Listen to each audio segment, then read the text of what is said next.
Hello, Southern Utah University. My name is Mike Torkos. I am a student in Dr. Lamar Brown's Information and Technology in Education class, and this is assignment number 2, which is basically to compare and contrast various social medias. Before I begin, I want to explain that I am a high school English teacher. I've taught all the different classes in language arts from 9th through 12th grade, special ed co-ops, mainstream, and honors, and I am going to base my theories on 3 different types of assignments that I like to give. The first one being a reflective journal, a very opinionative type of paper with no particular references. Tell me about a time you were afraid, or tell me what your opinion of this statue is. Second kind of assignment is a short response based on a specific reading.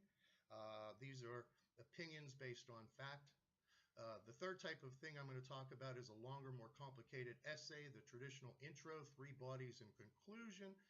We usually assume that each of those body paragraphs has a reference. And before I leave the essay concept, I also want to mention that a speech is very much an essay. It has an intro, what am I going to talk about? A body, I'm going to talk about it. And in conclusion, this is what I just talked about. YouTube is very good for reflective situations. Purely by coincidence, above me is a painting called The Gleaners. It shows some peasants doing a second harvest. The first harvest has already taken place, but these peasants are trying to glean or grab some extra food from the field. This would be a great YouTube topic because the person can explain what they see in the actual painting. I think YouTube also has a very special place in speech giving because stage fright is much more of a factor than most people think. I've had students who will not stand up in front of class no matter how much tricks and threats I've used. I've often said that if you don't give your speech, I'm going to ask you to do it in front of the principal. They could do a speech on YouTube. They could make it private. They could send me the link and they would fulfill their public speaking. Blogs are really good for reflective things. Short responses or maybe analysis of a particular kind of poem. A Shakespeare sonnet discussed through a blog could be very productive. I like Google Docs a lot.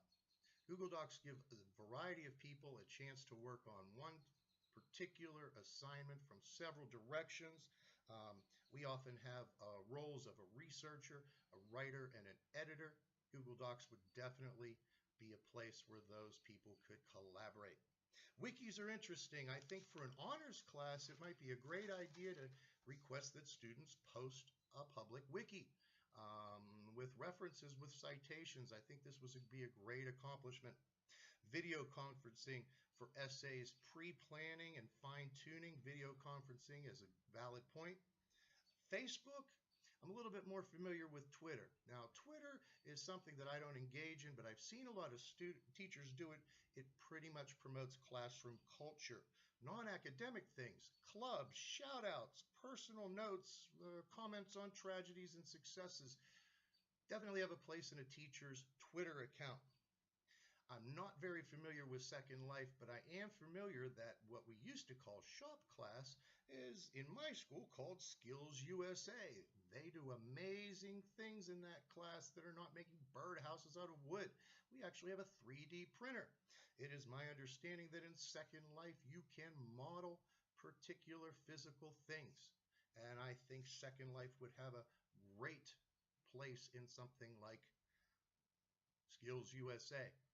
In conclusion, I teach a variety of lessons, a variety of topics, and I think there is a place for a variety of social medias. You really have to think about what the vehicle is going to do for the student and their feelings of self-efficacy after the assignment. Thank you, Mike Torkos. Assignment number 2. Have a good day.